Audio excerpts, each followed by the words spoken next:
చింతలు ఏం చేస్తున్నావు మమ్మీ? కాళ్ళని ఏం చేస్తున్నావు? కాళ్ళని ఇటు చూడు. బ్రష్ అది నీదే? మా అమ్మ ఒక కట్టెపుల్ల ఇచ్చింది, దాన్ని నోట్లో పెట్టుకొని తోముతుంది. ఇక అదే అమ్మ మొహం పుల్లనే అంటున్నాంలే. అది అట్లనా బ్రష్ చేసుకునేది? తల ఊపుకుంటూ పోతారా ఎవరన్నా? చిటితల్లి అక్కడంతా బురదుంది, ఇట్రా. నో, ఇటు చూడు ఒకసారి.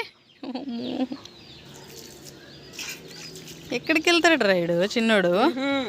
బ్రష్ చేసుకున్నావా మమ్మీ? అయిపోయిందా?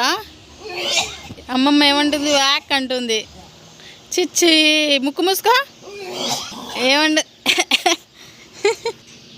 మన బుజ్జి దొంగ. అమ్మమ్మ ఏమంటుంది తల్లి? అంటుందా?